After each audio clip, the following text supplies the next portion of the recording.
اللہ اللہ اللہ اللہ۔ اصل میں بے سند بعد رسول اللہ صلی اللہ علیہ وآلہ وسلم کی طرف منسوب نہیں کر سکتے ہیں۔ بہت ساری باتیں ایسی ہوتی ہیں کہ بنیادی طور پر وہ جائز ہوتی ہیں،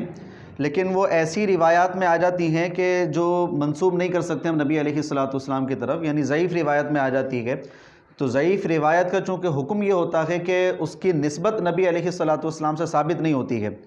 اس لیے جو کام ضعیف روایت میں آیا ہے ہم اس کو نبی علیہ الصلوۃ والسلام کی طرف منسوب نہیں کر سکتے ہیں۔ نسبت دینے کے لیے چونکہ اعلیٰ ذات ہے، اعلیٰ بارگاہ ہے، وہاں سے دین کا ثبوت ہونا ہے، اور اس بات پر یہ گواہی آنی ہے کہ یہ کام اللہ کی طرف سے ہے، وحی ہے، دین ہے، اسلام ہے۔ تو اگر آپ کے پاس براہ راست نبی علیہ الصلوۃ والسلام کی طرف نسبت کرنے کے لیے ثبوت موجود ہے کہ ہاں یہ بات حضور نے فرمائی ہے، سارے راوی درست ہیں اور متن بھی کلیش نہیں کر رہا ہے قرآن سے، تو پھر اعتبار کیا جاتا ہے کہ یہ بات نبی علیہ الصلوۃ والسلام کی ہم تسلیم کر سکتے ہیں، منسوب کر سکتے ہیں کہ حضور نے فرمایا ہے۔ لیکن اگر وہ بات کسی طریقے سے ثابت نہیں ہو پا رہی ہے تو پھر ہم اس بات کو نبی علیہ الصلوۃ والسلام کی طرف منسوب نہیں کر سکتے ہیں۔ اس کا بہت زیادہ خیال رکھنا ضروری ہوتا ہے۔ بیٹا بہت ساری باتوں میں ایسا ہوتا ہے، بہت سارے معاملات ہمارے ایسے ہوتے ہیں کہ اگر ان کو دیکھا جائے تو فی نفسی وہ جائز ہیں، اس میں کوئی مسئلہ نہیں ہے، لیکن وہی بات ایک روایت میں آتے ہیں تو روایت درست نہیں ہوتی ہے، تو اب اس میں طریقہ کار یہ بنتا ہے کہ وہ عمل کرنا آپ کے لیے جائز ہے قرآن سے یا حدیث سے، دیگر طرق سے، لیکن اگر اس روایت کی بنیاد پر آپ کر رہے ہیں جو ضعیف آ رہی ہے، اس روایت سے آپ ثابت نہیں کر سکتے اور نبی علیہ الصلوۃ والسلام کی طرف منسوب نہیں کر سکتے ہیں۔ اب اسی طریقے پر آپ دیکھیے، رجب کے حوالے سے ایک دعا بہت زیادہ مشہور ہے کہ رسول اللہ صلی اللہ علیہ وآلہ وسلم رجب کے مہینے میں ایک دعا کیا کرتے تھے، اور وہ دعا یہ ہے: اللہم بارک لنا فی رجب و شعبان وبلغنا رمضان۔ اللہ ہمارے رجب اور شعبان میں برکت عطا فرما اور ہمیں رمضان تک پہنچا دے، اور ہمیں رمضان کی تیاری کی توفیق عطا فرما، ہمیں زندگی میں دوبارہ رمضان نصیب ہو جائے۔ یہ دعا کی روایت آتی ہے، یہ دعا طبرانی میں بھی آئی ہے، امام طبرانی اس کو اپنی اوسط میں لے کر آئے ہیں، امام بیہقی نے شعب الایمان میں ذکر کی ہے، اور امام ابو نعیم نے حلیۃ الاولیاء میں بھی اس کو ذکر کیا ہے۔ اب یہ روایت آ گئی ہے، لیکن کیا اس روایت کی نسبت نبی علیہ الصلوۃ والسلام کی طرف کر سکتے ہیں یا نہیں؟ پہلے میں نے آپ سے کہہ دیا کہ یہ دعا کرنا فی نفسی بالکل جائز ہے، اس دعا کے اندر کوئی بری بات نہیں ہے، دعا کرنا ہمارے لیے قرآن سے ویسے ہی جائز ہے، اور اس دعا میں کوئی ایسی بات نہیں ہے جو قرآن و حدیث سے ٹکراتی ہے،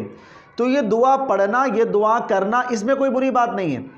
بات دراصل یہ آتی ہے کہ کیا ہم اس حدیث کو نبی علیہ الصلوۃ والسلام کی طرف منسوب کر سکتے ہیں یا نہیں، یعنی کیا اس میں راوی ایسے کلیئر ہیں، درست ہیں، جن کو ہمارے شارحین نے، محدثین نے قبول کیا گئے؟ اگر راوی سارے درست ہوں تو ٹھیک ہے، بالکل قبول کر سکتے ہیں، لیکن اگر راوی درست نہیں ہے تو اس کو آپ قبول نہیں کر سکتے ہیں۔ تو یہ دعا کرنا تو بالکل جائز ہے، اس میں کوئی پرابلم نہیں ہے،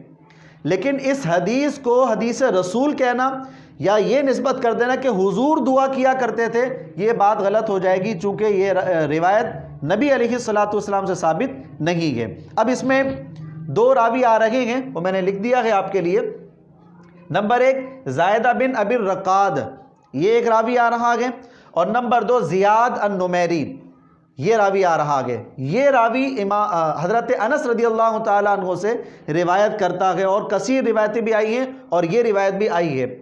اب یہ دو راوی ایسے ہیں جس پر ہمارے محدثین نے اعتماد نہیں کیا ہے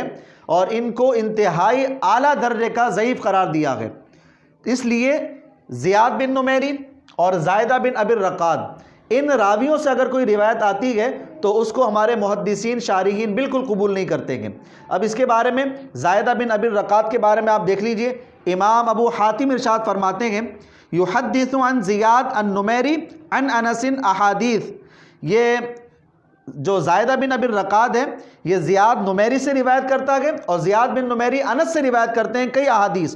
اور مرفوعہ ہوتی ہیں، یعنی اس میں نسبت بھی حضور کی طرف جاری ہوتی ہے، منکرہ، لیکن وہ منکر روایت ہوتی ہے۔ منکر مطلب کئی روایتیں ایسی ہیں جو اس کے قرآن و حدیث سے ٹکرا رہی ہوتی ہیں۔ یہ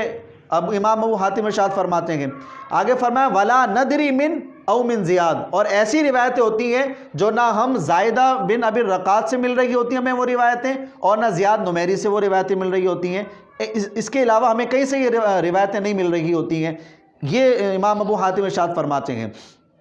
امام بخاری وہ اس کے بارے میں ارشاد فرماتے ہیں کہ نہیں، یہ منکر درجے کی روایتیں بیان کرتا ہے۔ اسی طریقے سے امام نسائی کو اٹھا کے پڑھ لیجئے، وہ بھی فرماتے ہیں کہ یہ بھی منکر روایتیں بیان کرتا ہے، اور لیس بثقہ امام بخاری امام نسائی کہا کرتے تھے کہ یہ ثقہ راوی نہیں ہے۔ اسی طریقے سے ابن حبان کو اٹھا کر آپ پڑھ لیجئے، فرمایا کہ یروی مناکیر عن مشاہیر لا یحتج بخبرہ، فرمایا کہ منکر روایتیں بیان کرتا ہے، منکر روایتیں لے کر آتا گئے، اس کی روایتوں کو اعتبار نہ کیا جائے اور اس کی روایت سے حجت نہ لی جائے۔ اس کے بعد امام نووی کو اٹھا کر پڑھ لیجئے، وہ بھی اس کو ضعیف قرار دیتے ہیں، منکر قرار دیتے ہیں، اور آخر میں البانی صاحب نے بھی اس کو ضعیف میں ہی شمار کیا ہے، یعنی رسول اللہ صلی اللہ علیہ وآلہ وسلم سے اس کی نسبت بالکل ثابت نہیں ہو سکتی ہے۔ اسی طریقے سے امام حیثمی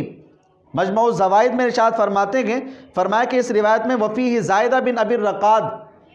اور اس کے بارے میں امام بخاری ارشاد فرما چکے ہیں یہ منکر روایتیں لے کر آتا ہے، وجہلہ جماعت زیاد نمیری، اور جو زیاد نمیری آ رہا ہے اس کو ایک جماعت نے، کثیر لوگوں نے، کثیر علماء نے جاہل قرار دیا ہے، یعنی اس قابل نہیں تھا کہ اس سے روایتوں کو قبول کیا جائے۔ امام ابن حبان کو اٹھا کے پڑھیے، ضعفہ ابن معین، وہ ابن معین کے بارے میں ابن معین ارشاد فرماتے ہیں کہ یہ ضعیف راوی ہے۔ اسی طریقے سے میزان الاعتدال میں امام ذہبی نے بھی اس کو منکر درجہ ہی بنایا گیا اور اس کی روایت کو قبول نہیں کیا گیا۔ تو اس لیے یاد رکھیے گا یہ بہت زیادہ روایت مشہور بھی ہے، کئی لوگ اس کو پڑھنے کی ترغیب بھی دیتے ہیں اور باقاعدہ حدیث کے طور پر ہی بیان کرتے ہیں، سوشل میڈیا پر بھی یہ بہت زیادہ عام ہوتی ہے۔ تو ہمیں تھوڑا غور کرنا چاہیے، جو کام ہمارے اکابرین نے منع کیا گیا، نبی علیہ الصلوۃ والسلام کی طرف نسبت کرنے سے اس کو منع کیا گیا، ہم وہ نہیں کر سکتے ہیں، چونکہ بارگاہ رسالت کا معاملہ ہے، کوئی عام معاملہ نہیں ہے، اس لیے ہم اس میں معمولی اپنا ذہن نہیں رکھ سکتے ہیں، بہت زیادہ احتیاط کی ضرورت ہے، اور بہت زیادہ ہمیں کمال درجہ اختیار کرنا چاہیے حدیث رسول بیان کرتے ہوئے کہ اگر نبی علیہ الصلوۃ والسلام کی طرف کوئی بات منسوب ہو رہی ہے تو کیا وہ ثابت بھی ہے یا نہیں ہے۔ اگر حضور کی طرف کوئی بات منسوب کرنے لگیں گے اور اس کا ثبوت نہیں ہو رہا ہے، یعنی وہ ضعیف درجے کی روایت بن رہی ہے، تو پھر ہم اس کو نبی علیہ الصلوۃ والسلام کی طرف منسوب نہیں کر سکتے ہیں، یہ بات بہت غلط ہو جائے گی۔ تو خلاصہ یاد رکھ لیجئے، یہ دعا پڑھنا یہ بالکل جائز ہے، دعا پڑھنے میں کوئی مسئلہ نہیں ہے۔ اللہم بارک لنا فی رجب و شعبان وبلغنا رمضان، یہ دعا پڑھنا جائز ہے، دعا پڑھنے میں کوئی پرابلم نہیں ہے، ویسے ہی دعا کریں، آپ انہی الفاظوں سے دعا کریں، لیکن یہ کہنا کہ یہ حدیث رسول ہے، یہ بات غلط ہو جاتی ہے، یہ حدیث رسول ثابت نہیں کر سکتے ہیں، چونکہ ہمارے تمام ہی محدثین نے، شارحین نے اس کا انکار کیا گیا اور اس روایت کو رسول اللہ صلی اللہ علیہ وآلہ وسلم سے منسوب نہیں کیا گیا۔ اس لیے بیٹا بہت غور کر لینا چاہیے، جو بھی روایت آپ کے سامنے آئے اس کی تحقیق کر لینا، جستجو کر لینا، اکابرین کو پڑھنا کہ انہوں نے اس بارے میں کیا بیان کیا گیا، یہ ضروری ہوتا ہے۔ اگر کوئی بات ایسی آ جائے کہ جس کو ہمارے اکابرین منع کر کے جا رہے ہیں، نہیں یہ ثابت نہیں ہے،